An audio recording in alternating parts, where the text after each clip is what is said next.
You're listening to Turi Ryder's She Said What podcast. I'm Turi, along with Marci Persky. Well, it had to happen sooner or later. At least the CDC says it had to happen sooner or later, and it turns out they were right. And yes, we do take it seriously. It's just that we're trying really hard not to, because someone has COVID at her house. We had like end of the world, wrath of God storms here last night. Oh. Yeah. The kind of thing they show you in those old horror movies. Yeah. It was like that. The dog went nuts. I bet. And today we're roasting and steaming.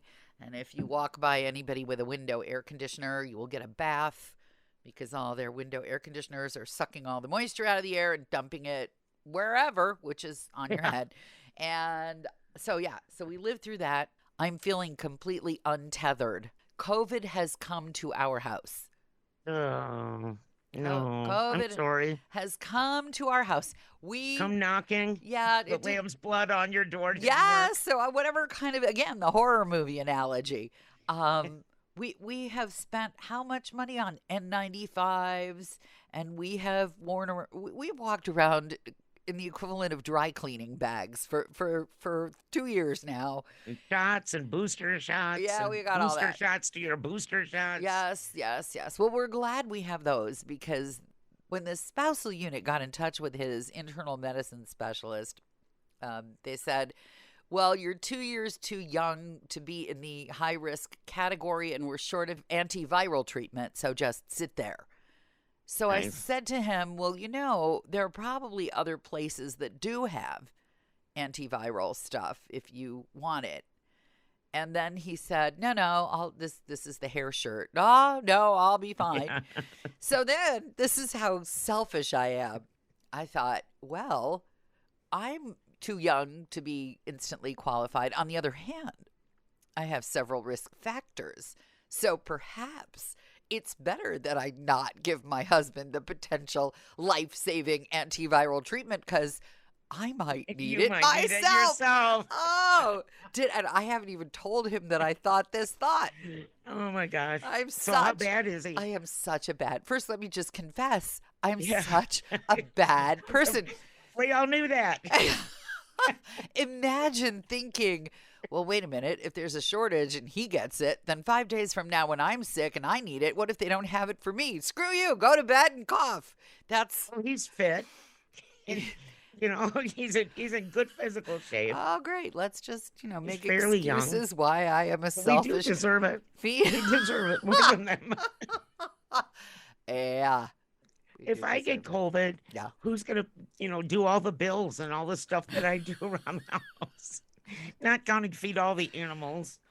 Now that I just said that about doing all the bills, I should probably give him passwords to all our accounts. Yes. Because if I should drop over like tomorrow, he would have no idea what we pay every month, how much it is, how to access it online, or any of that stuff. Well, my magic word. Rolodex. What? Rolodex. No, I know. Look in the Rolodex. It's all in the Rolodex. Except that I don't write it down. I started out really good, keeping a little black book of passwords. And then you lost it. Yeah, I did lose it. Someone else has it. Some Russian hacker team has my little black book of passwords. So far, so good, though. Russian hacker team looks at your account and goes, why bother? Really, there's not enough to... Or really not anything they could want. Why bother, Ski? She has no money. We go somewhere else. We find other victim. I want to back you up. Richer really victim. We richer victim. There's too much work. We go somewhere else. Better victim. Talk about your COVID victim. Oh, How do you stay separate from him? Give him locked up in a tower? We are extremely fortunate. When we moved here from California, I just said, I want an attic room with a rope ladder I can just pull up and lock. And it has to have a bathroom so that I don't ever have to come out for days and days and days. Because we've thrown all the kids out of the house now, we have an extra bedroom or two. So he moved Who's living in the attic, you or him? Well, I'm just hanging out in the attic all the time. Isn't it hot? Well, this kind husband of mine, 3 years ago it might have been, where the air conditioning was on, but the attic, which is directly under a large black roof where the sun beats down on it, the heat got so bad. One day he came up and I was sitting here in my bra and underwear and weeping into a box of Kleenex, and he asked me what was wrong, and I told him that it was so hot I could not work. I'm not sure whether it was me weeping or the idea of me not working that was the burr under the saddle, but he raced to Costco and bought an ancillary air conditioner. That's how I wrangle the air to an endurable temperature. Plus, he's locked in. I'm backing up here. So he's locked in a bedroom. He can go to his bedroom or his office. He can go to the kitchen if I'm not there. But are you wearing a mask in your own house? I should be wearing a mask. He is. When he's out of the bedroom or the office, he's wearing a mask. And I should be wearing a mask. But here's the thing. This is the variant where you're sick for several days before you test positive. Mm-hmm. So he was feeling crappy.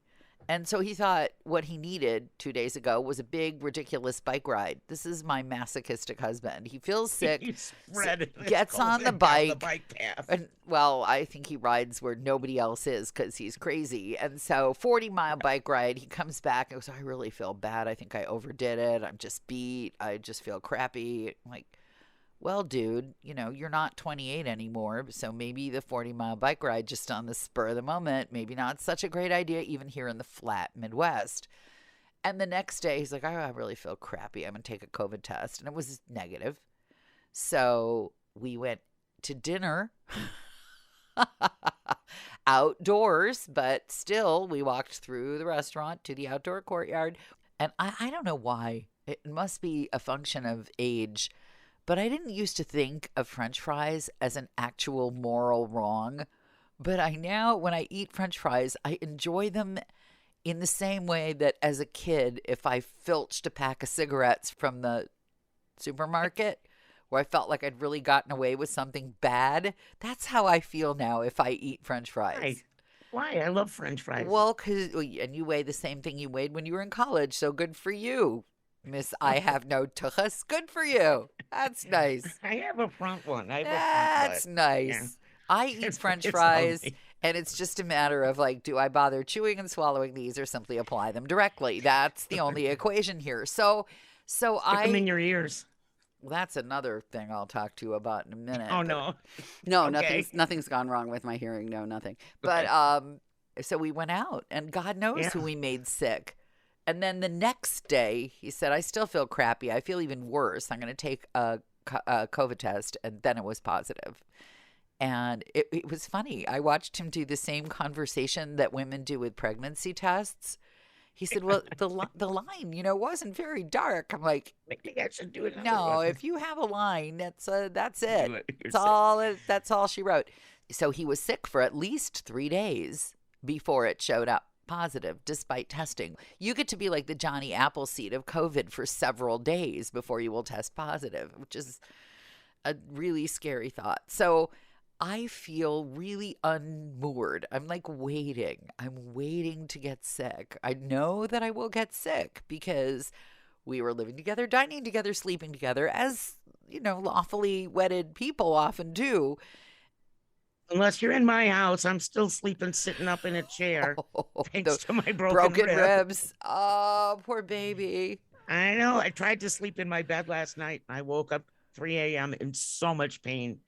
And all morning, so much pain. And I said to Frankie, I guess lying down is still not in my... Well, the good news is, if you want to get COVID now, it will not affect your sleeping pattern at all. It's true. I got my chair.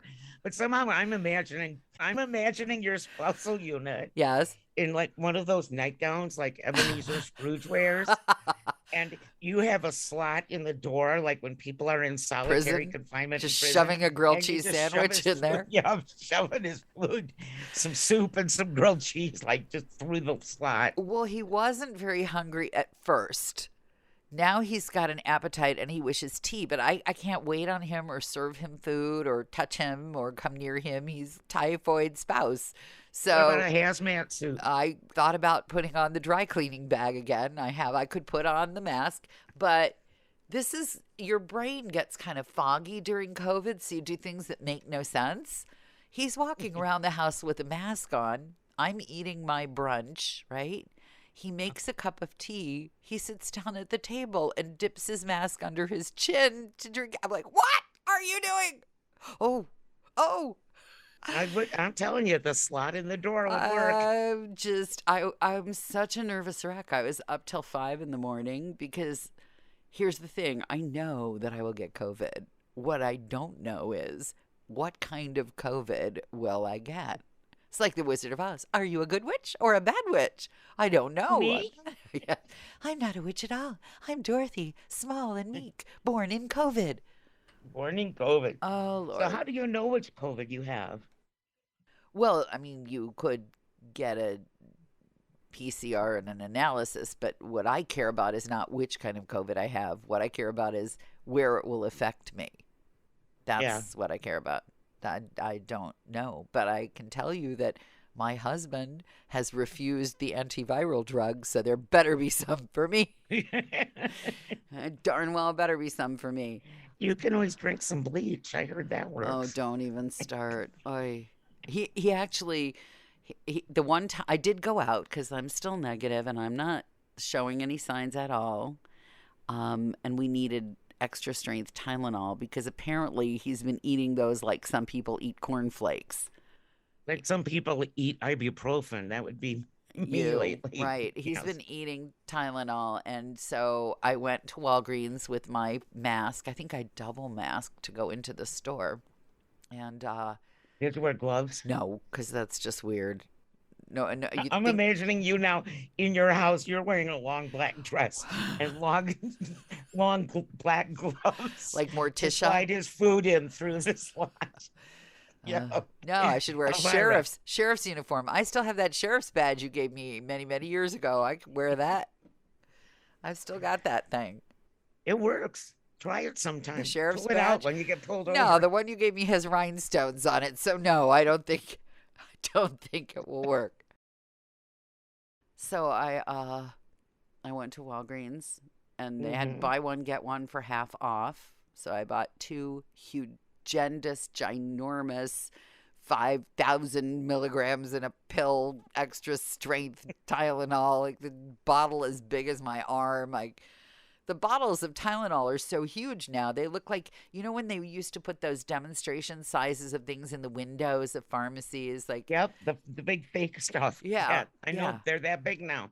I got him 2 of those giant bottles, and then he said, "Well, maybe we should get some bleach wipes.